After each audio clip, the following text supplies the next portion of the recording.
This is Echidna. She got really high on Psychite tea, wandered in the woods on a crowded planet, and found logs. Many logs from a fallen tree. And that gave her some powers. These powers give her many abilities. Next to her favorite tree, Echidna finds a tomb, and she starts to bust into it because there's no door, and that's a problem. Because she needs to get inside. She needs a place to store all of her logs, her many, many logs, the tree carcasses that nourish her life blood, which happens to also be blood, because she's a blood mage and kind of like a vampire, but she can breathe fire and shit, so that's pretty cool. Inside the tomb, she finds a little casket, and inside that casket, she finds a psych thingy that, psychic soothe pulsar. Gives her a little better mood if she uses it. We're going to keep that, as well as the tree carcasses, inside her storage room. And as Echidna starts her morning by hulling things, we upgrade her magic, because as a blood mage, she can do many fun things. However, she has not had the need to use that kind of energy. So Echidna's going to spend the dawn of her second day pretty much just hauling tree carcasses inside so that she can sustain herself without chopping them down any other nature things. For she's in the cult of the bloodroot, and that means trees need blood and blood needs trees. Echidna spends her days doing the finer things in life, like smoking and greeting some visitors that pass by and sprucing up her home. Oh look, there's a visitor now, playing with the deer and coming to see Echidna. Now, Echidna got medicine from him because he's a nerd, and as the night passed by, she slept. Because she loves sleeping. Sleeping is her favorite activity. She does it all night long. Although she'd really like a slave to do some of that hauling for her. She's got a lot of wood to move, so she's going to spend some time constructing things to make her life easier. Perhaps some research will guide her. And she's going to get some potatoes going, because she'll need that food to sustain herself through the days alone. And we'll have the halls of storage as the name for this mighty storage facility. Uh-oh, she's got a visitor, a mad raccoon. She's going to get in a shootout with it, maybe take it down. Oh, no, she misses like every time, but that's okay. She kills it. And now, she can butcher it. And of course, Echidna was gotta give a little bit of her backstory here. She's a dreaded baby, which means that she crash landed from a strange planet, a strange race. Immediately, she spent her time trying to be a hunter and trying to hunt the land to survive. However, this was a relatively crowded planet, so she got high on Psychite tree and went on a spiritual journey. And that cup of Psychite tea happened to have given her a ritual to be a blood feeder. Now, normally blood feeders need people, but because she doesn't have any people to eat, she's just gonna have to settle for this tasty raccoon.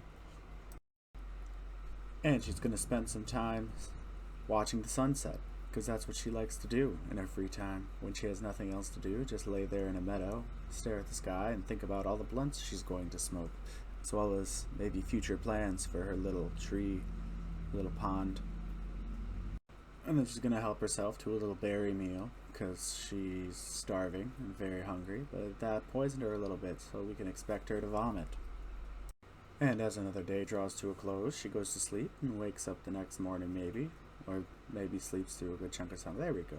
Now she's wandering about her house, do some chores. Now, Echidna is a special girl because she's the starting leader of her little religion, which we'll give you some more context on later. Now, she's cooking that raccoon meat, making herself some tasty meals to sustain herself in this coming days. And after a little meal prep, she takes a little bath and then continues to go down to her little house and eat a good meal. Have a tasty, tasty treat. Now, this tasty treat, made from berries and raccoon, although not the greatest meal in the world, it will sustain her. She's in serious pain, she's stupid hungry, and she's got some other things going on. After that, she's going to use the bathroom, because, she got to relieve herself. And then probably sleep.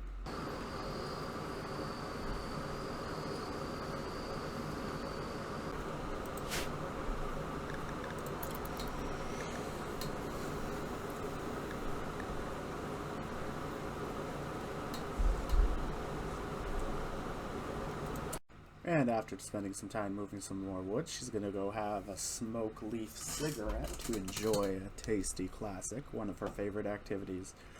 Her blood runs low because she got small hemoglobin supply of packets of blood. She's got a couple meals, couple smokes. She'll be okay for the coming days. She's going to have to clean up that poop. That poop came from the toilet, and she'll have to clean that up. But as we look around, you know, it's a happy little meadow. Obviously, people lived here once before. Got some ibexes. Maybe she'll tame those. Maybe she'll eat those. And she's going to spend her time moving some more wood, building some defenses, because, you know, she's got to have some defense to protect herself from invaders. Wooden barriers are the trick. Then, once that's done, she's going to keep hauling wood, because moving wood inside is what she does with 90% of her time, aside from sleeping. And, she's going to have herself... Oh, wait, thrumbos! Look at those thrumbos.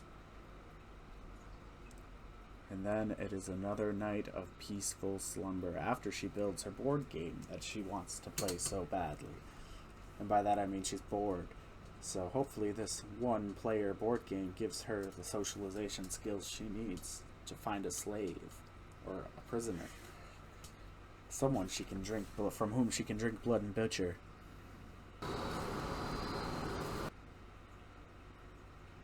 Tidying up her home for a day, spend some time sweeping, never hurt nobody, clean up that blood and some of that dried puke. And then she will construct some floors so that her room doesn't suck as bad. And then there are, in fact, some visitors coming nearby, and then they're from some kind of other thing. I ain't going to take the time to memorize that. She's got a lot of needs, and oh, a stranger, a feral stranger, who I cannot tame because my social skills are not high enough. Can't arrest him.